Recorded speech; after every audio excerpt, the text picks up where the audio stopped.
നമസ്കാരം. എല്ലാ സജ്ജനങ്ങൾക്കും സന്ധ്യാദീപത്തിലേക്ക് സ്വാഗതം.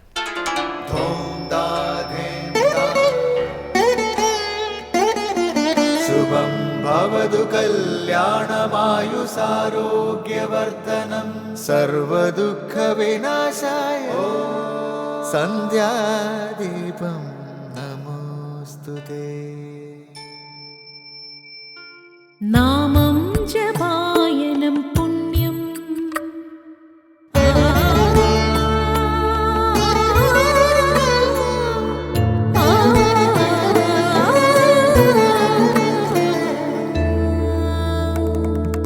നാമം ജപായനം പുണ്യം നിരുപമദീപാങ്കുരം പോലെ സ്വരശ്രുതിലയവരമതുലം ദീവാങ്കണം മോക്ഷസംഗീതസാരം നീളും വഴിത്താരയിൽ ജീവതാരം മന്ത്രാലാപം മായാവിൻ നിൻ പ്രസാദം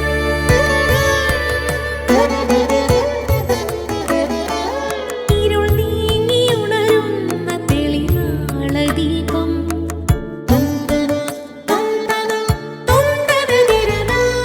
ഇരുൾ നീങ്ങിയുണരുന്ന തെളിനാളദീപം പ്രണവാമൃതം ചൊരിയുന്ന ദീപം ദീപം ദീപം ദീപം ദീപം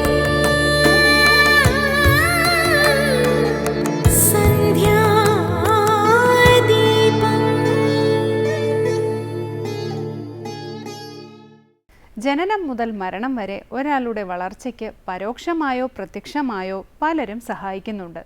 നമ്മുടെ ഓരോ കാൽവയ്പിലും മനുഷ്യർ മാത്രമല്ല, പല പ്രാണികളും അറിഞ്ഞോ അറിയാതെയോ തുണയേകുന്നുണ്ട്.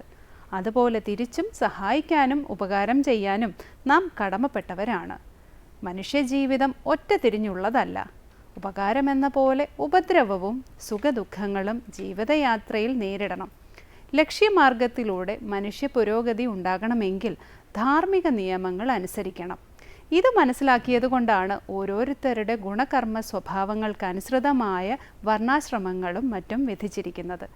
ഇങ്ങനെ ഓരോ ആശ്രമത്തിലൂടെ അറിവും അനുഭവങ്ങളും സമ്പാദിച്ച് ആത്മസാക്ഷാത്കാരം നേടുന്നതിനെയാണ് പുരുഷാർത്ഥ സിദ്ധി എന്ന് പറയുന്നത്.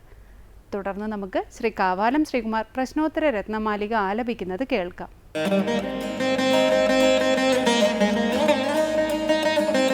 നളിനീദളഗത ജലവത്തരളം കിം യൗവനം ധനം ചായുഃ കഥയ പുനഃ കേശശിനഃ കിരണസമാഃ സജ്ജനാ ഏവ. നളിനീദളഗത ജലവത്തരളം കിം യൗവനം ധനം ചായുഃ കഥയ പുനഃ കേശശിനഃ കിരണസമാഃ സജ്ജനാ ഏവ. അടുത്തതായി ശങ്കര സ്തോത്രാമൃതം. ശ്രീ ശങ്കരാചാര്യരുടെ പ്രശ്നോത്തര രത്നമാലികയിലെ 11ാം ശ്ലോകമാണ് ഇന്ന് സ്വാമി ചിദാനന്ദപുരി വ്യാഖ്യാനിക്കുന്നത്. താമരയിലയിൽ സ്പർശനബന്ധമൊന്നുമില്ലാതെ ഇരിക്കുന്ന ഒരു തുള്ളി വെള്ളം, ചെറിയൊരു കാറ്റുമതി ആ വെള്ളത്തുള്ളി അടർന്നു വീഴാൻ. ഇത്തരത്തിൽ ചഞ്ചലമായത് എന്താണെന്നാണ് ചോദ്യം. യൗവനവും ധനവും ആയുസ്സുമാണ് ചഞ്ചലമായത് എന്നാണ് ആചാര്യൻ്റെ മറുപടി. ഇതിനെക്കുറിച്ച് കൂടുതൽ വ്യാഖ്യാനിക്കുകയാണ് സ്വാമി ചിദാനന്ദപുരി ഇന്ന് ശങ്കര സ്തോത്രാമൃതത്തിൽ.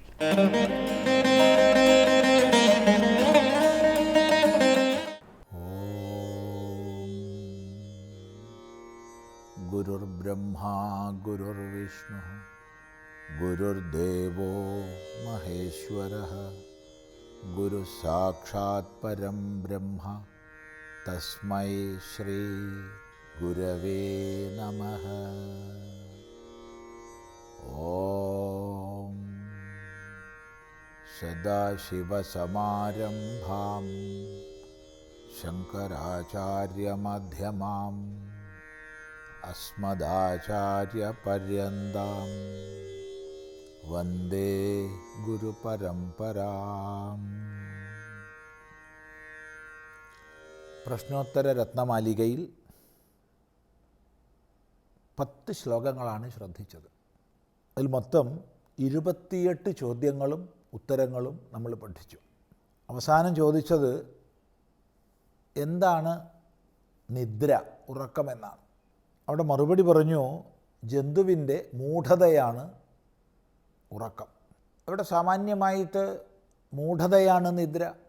കരണങ്ങൾ പിന്തിരിയപ്പെട്ടിരിക്കുന്ന അവസ്ഥ മാത്രമല്ല, കരണങ്ങളെല്ലാം വ്യാപരിക്കുന്നുണ്ടെങ്കിലും ഒരാൾ ബാഹ്യമായി ഉണർന്നിരിക്കുകയാണെങ്കിലും മൂഢനാണോ? അവൻ ഉറങ്ങുന്നവനാണ്. അവൻ യാഥാർത്ഥ്യങ്ങളെ അറിയുന്നില്ല, അവൻ കർത്തവ്യാകർത്തവ്യങ്ങളെ അറിയുന്നില്ല. അതുകൊണ്ട് ജന്തുവിൻ്റെ മൂഢതയാണ് വാസ്തവത്തിൽ നിദ്ര എന്ന്. ഇനി മറ്റൊരർത്ഥവും ആ ചോദ്യോത്തരത്തിന് പറയാം. നിദ്ര എന്നുള്ളത് ജന്തുവിൻ്റെ മൂഢതയാണ്. തൻ്റെ ചുറ്റുപാടുള്ളത് പോലും തിരിച്ചറിയാൻ കഴിവില്ലായ്മ എന്ന അവസ്ഥയാണ് നിദ്ര. അതാണ് നിദ്രയിൽ സംഭവിക്കുന്നത്. അങ്ങനെയും അർത്ഥം പറയാം. തുടർന്ന് 11ാമത്തെ ശ്ലോകം, നളിനീദലഗത ജലവത്തരളം കിം യൗവനം ധനം ചായുഃ കഥയ പുനഃ ശശിന കിരണസമാ സജ്ജനായേവ. നളിനീദലഗത ജലവത്തരളം കിം യൗവനം ധനം ചായുഃ കഥയ പുനഃ ശശിന കിരണസമാ സജ്ജനായേവ. നളിനീദലഗത ജലവത് തരളം കിം, അത്യന്ത തരളമായത് എന്താണ്? തരളം ചഞ്ചലം. ഏതുപോലെ ചഞ്ചലം? നളിനീദളഗത ജലവത്, നളിനീദലത്തിലുള്ള ജലം പോലെ. നളിനി താമര, താമരയുടെ ദളത്തിൽ, താമരയുടെ ഇലയിൽ ഒരു തുള്ളി ജലം, ഒരു ജലകണിക വീണിരിക്കുകയാണ്. അതൊരു മുത്തുപോലെ ആ താമരയുടെ ഇലയുമായി ഒരു സ്പർശവുമില്ലാതെ വേറിട്ട് നിൽക്കുകയാണ്. ചെറിയൊരു ഇളക്കം മതി അത് ഇലയിൽ നിന്ന് താഴേക്ക് ഒലിച്ചു പോവാൻ. അടർന്നങ്ങ് വീഴുക ചെയ്യുന്നു, ഒലിക്കുക പോലുമല്ല, അടർന്നു വീഴുകയാണ്. ചെറിയൊരു ചലനം. ഇപ്പം താമരയുടെ ദളത്തിലാണ് ഇരിക്കുന്നതെങ്കിലും അതുമായി യാതൊരു സമ്പർക്കവും സംബന്ധവും അതിനില്ല. ചെറിയൊരു കാറ്റ് വീശിയാൽ അത് വീഴുകയായി. പിന്നെ നമ്മൾ ആരെങ്കിലും സ്പർശിച്ചാലെന്ന് പറയേണ്ടതില്ലല്ലോ. അത്ര തരളമാണ്, അത്ര ചഞ്ചലമാണത്. ഇതുപോലെ താമരദളത്തിലുള്ള ജലകണിക പോലെ ചഞ്ചലമായത് എന്താണ്? ഇതാണ് ചോദ്യം. മറുപടി, യൗവനം ധനം ആയുഹു ച. യൗവനവും ധനവും ആയുസ്സും. ഇപ്പം എന്തിനെക്കുറിച്ചൊക്കെയാണോ നമ്മൾ ദുരഹങ്കാരികളാവുന്നത് അഥവാ ദുരഭിമാനത്തെ ആശ്രയിക്കുന്നത്, അതിനെയാണ് ഇവിടെ എടുത്തു പറഞ്ഞത്. ഒന്നിൻ്റെ പേരിലും നമുക്ക് അഭിമാനിക്കാൻ വകയില്ല, അഹങ്കരിക്കാൻ വകയില്ല. യൗവനമാണോ? യൗവനം താമരദളത്തിൽ വീണ ജലകണിക പോലെയാണ്. ഏത് നിമിഷവും യൗവനമില്ലാതാകാം. ചിലർ സംശയിച്ചേക്കാം, പ്രായം വർദ്ധിക്കുമ്പോഴല്ലേ, വർഷങ്ങളെ കൊണ്ടല്ലേ യൗവനമില്ലാതാകൂ? ഒരു മനുഷ്യൻ കുമാരാവസ്ഥയിൽ നിന്ന് യൗവനാവസ്ഥയിലേക്ക് കടന്നാൽ പിന്നെ വാർദ്ധക്യം വരെയുള്ള ദീർഘകാലം യൗവനം തന്നെയല്ലേ? പിന്നെന്താണ് ഈ പറഞ്ഞതിനർത്ഥം? മറുപടി, പ്രായം കൊണ്ട് അല്ല യുവത്വം. പ്രായം അതിലൊരു ഘടകം മാത്രമാണ്. യുവത്വത്തിൻ്റെ തിളപ്പിൽ എന്തെങ്കിലും സാഹസികത ചെയ്തിട്ട് ഒരാൾ അപകടത്തിൽപ്പെടുകയാണ്. ഇന്ന് നമ്മൾ നമ്മുടെ സമൂഹത്തിൽ എവിടെ സഞ്ചരിക്കുമ്പോഴും റോഡിലൂടെ വാഹനം ഓടിക്കുന്നത് നിരീക്ഷിക്കുമ്പോഴൊക്കെ യൗവനത്തിൻ്റെ ചൂടിൽ തിളപ്പിൽ റോക്കറ്റ് പോലെ മോട്ടോർ സൈക്കിൾ ഓടിച്ചു പോകുന്നവരെ കാണാം. നിയമം അനുശാസിക്കുന്ന ഹെൽമറ്റ് ഉപയോഗിക്കില്ല, നിയമം അനുശാസിക്കുന്ന വേഗതാ നിയന്ത്രണം പാലിക്കില്ല. അവരൊക്കെ മറന്നു പോവുകയാണ്. ഒരു സെക്കൻഡ് വേണോ അത് ചെന്ന് ഇടിച്ച് നട്ടെല്ല് പൊട്ടി സ്വാധീനമില്ലാതെ കിടക്കാൻ, തലയ്ക്കടിയേറ്റ് ബോധമില്ലാതെ കിടക്കാൻ? അഥവാ നല്ലപോലെ ഓർമ്മയുണ്ട്, ഓർമ്മയ്ക്കൊരു തകരാറുമില്ല, പക്ഷേ ശരീരാംഗങ്ങൾ മുഴുവൻ ഛിന്ന ഭിന്നമായിരിക്കുന്നു, ഒട്ട് മരിക്കുന്നുമില്ല. ഈ ദുരവസ്ഥയിൽ എത്ര ആയിരം യുവജനങ്ങൾ നമ്മുടെ സമൂഹത്തിൽ ഇന്നുണ്ട്. ഒരു നിമിഷം പോരെ ഇതിന്. അപ്പോൾ അവിടെ പ്രായം യൗവനത്തിൻ്റെ പ്രായമായിട്ട് എന്ത് കാര്യം? അനങ്ങാൻ വയ്യാതെ, ബോധമില്ലാതെ, അഥവാ സുബോധമുണ്ടെങ്കിലും ഇളകാൻ വയ്യാതെ, സ്വാധീനമില്ലാതെ പരാശ്രയത്തിൽ കിടക്കുകയാണ്. അത് യൗവനമല്ലല്ലോ. അപ്പം അത് ഒരു നിമിഷം മതി. ഇതുപോലെ തന്നെയാണ് ധനം. വലിയ ധനികൻ എന്ന് വിചാരിക്കുന്ന ആൾ സകല ധനങ്ങളും ഇല്ലാതാവാൻ ഒരു നിമിഷം മതി. അരുതാത്ത പ്രവൃത്തികളിൽ ഏർപ്പെട്ട് അതിൻ്റെ ഫലമായിട്ട് ഒരു നിമിഷം മതി ധനം മുഴുവൻ പോകാൻ. ഇനി അരുതാത്ത പ്രവൃത്തികൾ വേണമെന്നില്ല. ആലോചനാശൂന്യത കൊണ്ട് പലതും ചെയ്തു കൂട്ടി അനർത്ഥങ്ങൾ വരാം. ഇനി അങ്ങനെയൊന്നും അല്ലെങ്കിലും ആദിദൈവികമോ ആദിഭൗതികമോ ആയ കാരണങ്ങളെ കൊണ്ട് സമ്പത്ത് നഷ്ടപ്പെടാം. അവിടെ ആധ്യാത്മികമായി താനൊരു തെറ്റും ചെയ്യുന്നില്ല എങ്കിൽ പോലും ആദിഭൗതികമായും ആദിദൈവികവുമായുള്ള കാരണങ്ങളെ കൊണ്ട് സമ്പന്നത മുഴുവൻ നഷ്ടമാകാം. എൻ്റേതെന്ന് പറഞ്ഞ് ഞാൻ എന്തിനെക്കുറിച്ച് അഭിമാനിച്ചോ ആ വസ്തുവകകളെല്ലാം ഇല്ലാതാവാൻ ഒരു നിമിഷം വേണ്ട. ഒരു പേമാരി വന്നാൽ മതി, ഒരു ഭൂകമ്പം വന്നാൽ മതി, ഒരു കൊടുങ്കാറ്റ് വന്നാൽ മതി. അതുപോലെ തന്നെയാണ് ആയുസ്. നമുക്കെല്ലാം അറിയുന്നതാണ്. ഒരു നിമിഷം മതിയല്ല ആയുസ് പോവാൻ. എന്തിനാ ഒരു നിമിഷം? അതുകൊണ്ട് ഇതെല്ലാം താമരദളത്തിലെ ജലകണിക പോലെ അത്യന്ത ചഞ്ചലമാണെന്ന് ഓർമ്മിച്ച് ജീവിച്ചാൽ നമുക്ക് ഒരിക്കലും ഈ വകയിൽ ദുരഭിമാനമുണ്ടാവില്ല. അതിനായിക്കൊണ്ടാണ് ഈ ചോദ്യവും ഉത്തരവും. തുടർന്ന് നമുക്ക് അടുത്ത പ്രാവശ്യം ശ്രദ്ധിക്കാം.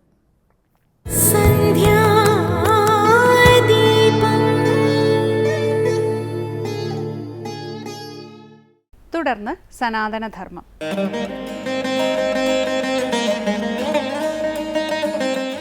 നമ്മളുടെ ഇന്നത്തെ കാലഘട്ടത്തിൽ എല്ലാവരും വളരെയധികം ടെൻഷനോടുകൂടി, മാനസിക പിരിമുറുക്കത്തോടുകൂടി ജീവിക്കുകയാണ്. ഈ മാനസികമായിട്ടുള്ള സ്ട്രെസ്സിൽ നിന്ന് വെളിയിൽ വരാൻ വേണ്ടിയിട്ടാണ് ക്ഷേത്രങ്ങളും പള്ളികളും മോസ്കുകളും ഒക്കെ നമ്മൾ ഉപയോഗിക്കുന്നത്. അവിടെ പോകാത്ത ആളുകൾ അവരുടെ സ്ട്രെസ്സ് കുറയ്ക്കാൻ വേണ്ടിയിട്ടാണ് അവർ മദ്യത്തിനും മയക്കുമരുന്നിനും തിരിയുന്നത്. ഇനി അതുകൂടാതെ ഒരു വിഭാഗമുണ്ട്. അത് നമ്മളുടെ ഇന്നത്തെ ലേറ്റസ്റ്റ് ആയിട്ടുള്ള മീഡിയ, നമ്മുടെ മൊബൈൽ നെറ്റ്വർക്കുകൾ, അതിൽ നമ്മുടെ സമയം കണ്ടെത്തുന്നുണ്ട്. ഇങ്ങനെ ഓരോരുത്തരെയും നമ്മൾ ശ്രദ്ധിക്കുമ്പോൾ, നമ്മൾ ഉൾപ്പെടെ, നമ്മൾ ആരെയും മാറ്റി നിർത്തിക്കൊണ്ടല്ല, ഓരോരുത്തരെയും നമ്മളിങ്ങനെ നിരീക്ഷിക്കുമ്പോൾ ഈ മനസ്സിൻ്റെ സ്ട്രെസ്സിനെ ദൂരീകരിക്കുന്നതിന് വേണ്ടിയുള്ള ഓരോ കണ്ടെത്തലുകളാണ്. അവരവർക്ക് ഇഷ്ടമുള്ള തലത്തിലേക്ക് അവർ മനസ്സ് അങ്ങോട്ട് കൊടുക്കുകയാണ്, ഇന്ദ്രിയങ്ങളെ.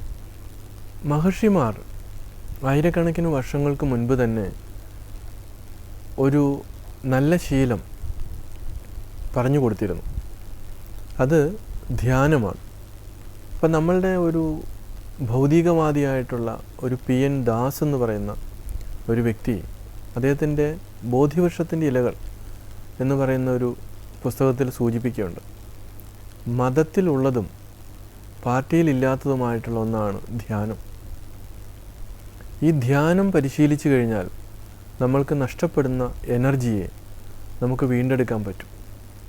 അപ്പോൾ ധ്യാനത്തിലൂടെ മാത്രമേ നമുക്ക് മനസ്സിൻ്റെ സമതുലിതമായ അവസ്ഥയിലേക്ക് വരാൻ സാധിക്കുകയുള്ളൂ എന്ന് അദ്ദേഹത്തിൻ്റെ അനുഭവത്തിൽ നിന്ന്, കാരണം അദ്ദേഹം ഒരുപാട് ജയിലിലൊക്കെ കിടന്ന് സമത്വവും സ്വാതന്ത്ര്യവും സാഹോദര്യവും ഒക്കെ ഭൗതികവാദത്തിൻ്റെ പുറകെ ഒരുപാട് സഞ്ചരിക്കുകയും അവിടെ അതില്ല എന്ന് തിരിച്ചറിഞ്ഞുകൊണ്ട് അദ്ദേഹം ഭാരതത്തിൽ സഞ്ചരിക്കുകയും നടന്ന് സഞ്ചരിക്കുകയൊക്കെ ചെയ്തതിൻ്റെ വെളിച്ചത്തിൽ അദ്ദേഹം എഴുതിയിരിക്കുന്ന ഒരു പുസ്തകമാണ്.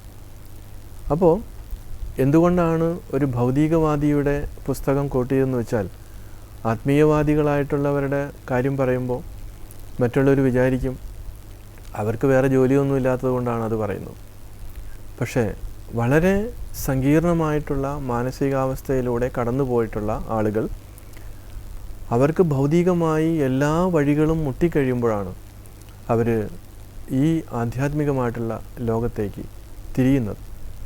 അവിടെയാണ് അവർ ശാന്തിയും സമാധാനവും കണ്ടെത്തുന്നത്.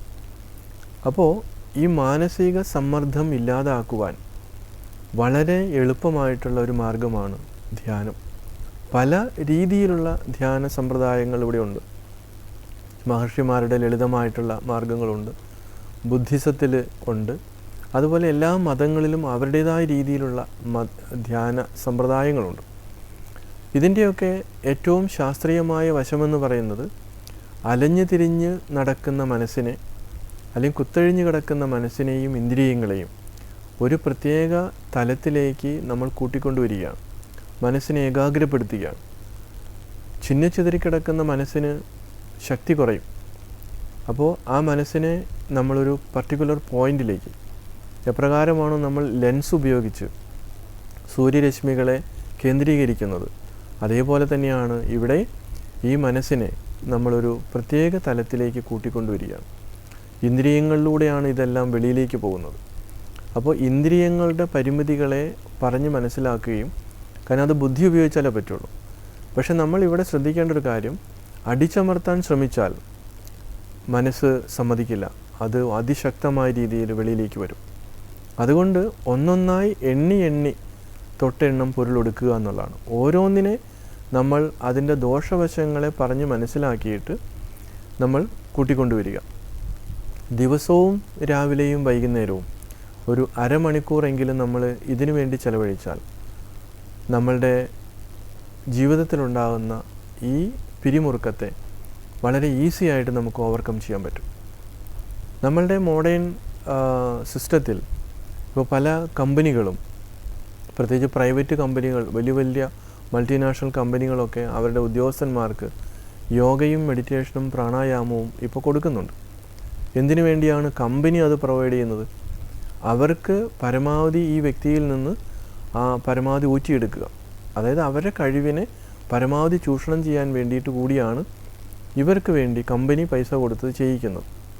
പക്ഷേ ഇവിടുത്തെ ഭാരതത്തിലെ മഹർഷിമാർ ഇതൊരു ദിനചര്യയായിട്ട് കൊണ്ടുപോകാൻ പറഞ്ഞപ്പോൾ അത് അന്ധവിശ്വാസമാണ് എന്ന് ബ്രിട്ടീഷുകാരൻ പറഞ്ഞത് വിശ്വസിച്ചുകൊണ്ട് അത് ഉപേക്ഷിച്ച ആളുകളാണ് നമ്മളെല്ലാം. പക്ഷേ ഇന്ന് അതേ ആളുകൾ പുറം രാജ്യത്ത് തന്നെയാണ് അത് ഏറ്റവും കൂടുതൽ ഇന്ന് നിൽക്കുന്നത്. അവരാണ് പറയുന്നത് മനസ്സിൻ്റെ കഴിവിനെ, ബുദ്ധിയുടെ കഴിവിനെ ഒക്കെ നമുക്ക് പരമാവധി ചൂഷണം ചെയ്യണമെങ്കിൽ, ഉപയോഗിക്കണമെങ്കിൽ ഒരു മെഡിറ്റേഷനിലേക്ക് പോകണം. അപ്പോൾ ഭൗതികമായിട്ടുള്ള ചില കാര്യസാധ്യത്തിന് വേണ്ടിയാണ് അവരത് ഉപയോഗിക്കുന്നതെങ്കിലും അതിൻ്റെ ആ ഒരു ആവശ്യകത അല്ലെങ്കിൽ അതിൻ്റെ ഗുണം അവർക്ക് മനസ്സിലായി. പക്ഷെ നമുക്ക് രണ്ട് കാര്യങ്ങളാണ്. നമുക്ക് ഭൗതികമായിട്ടുള്ള കാര്യങ്ങളും വേണം, അതോടൊപ്പം തന്നെ ആധ്യാത്മികമായിട്ട്, അതായത് അവനവനെ കുറിച്ചുള്ള, അവനവൻ്റെ സ്വരൂപത്തെക്കുറിച്ചുള്ള ആ ഒരു അവബോധത്തിലേക്കും അവന് കൺതുറക്കാൻ പറ്റും. അതുകൊണ്ട് ധ്യാനം ഒരു അന്ധമായിട്ടുള്ള വിശ്വാസമല്ല, മറിച്ച് ധ്യാനം നമ്മുടെ ഒരു പ്രായോഗികമായ ജീവിതത്തിൽ ഒഴിച്ചുകൂടാൻ പറ്റാത്ത, നമ്മുടെ ജീവിതത്തിലെ ഒരു പ്രധാനപ്പെട്ട കണ്ണിയാണ്. അങ്ങനെ നമ്മൾ മനസ്സിലാക്കിയിട്ട് ധ്യാനത്തെക്കുറിച്ച് അറിയാവുന്നവരിൽ നിന്ന് ശാസ്ത്രീയമായി അത് ഉൾക്കൊണ്ടുകൊണ്ട് ദിവസവും, നമ്മൾ ഭയങ്കര തിരക്കുള്ള ആളുകളാണ്, ഇല്ലെങ്കിലും നമ്മൾ തിരക്ക് അഭിനയിക്കും. അതുകൊണ്ട് ഈ തിരക്ക് പിടിച്ച ജീവിതത്തിൽ നമുക്ക് ടെൻഷനില്ലാതെ മുന്നോട്ട് പോകുവാനായിട്ട് ഏറ്റവും നല്ല ഒരു മാർഗമാണ് ധ്യാനം. അതിന് എല്ലാവരും ശ്രമിക്കുക.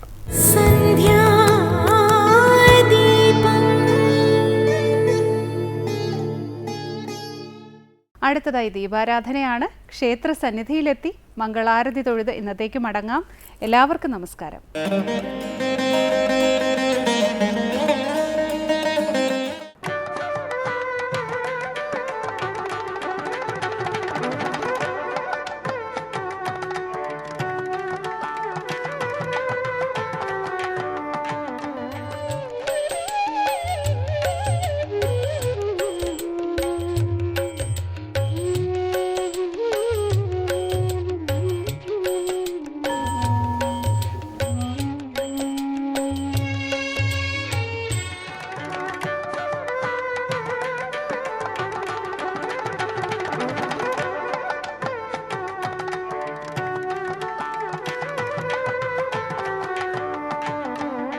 बिबरे रामरसं बिबरे रामरसं रसने बिबरे रामरसं बिबरे रामरसं रसने बिबरे रामरसं बिबरे रामरसं रसने बिबरे रामरसं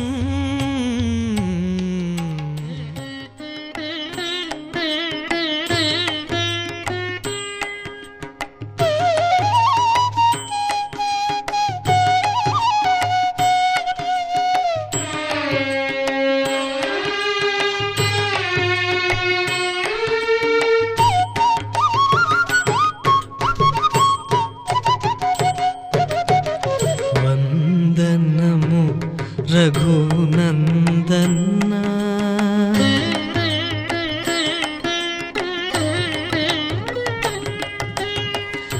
वन्दनमु रघुनन्दना सेतुबन्धना भक्तचन्दना राम वन्दनमु रघुनन्दना सेतुबन्धना भक्तचन्दना राम वन्दनमु रघुनन्दना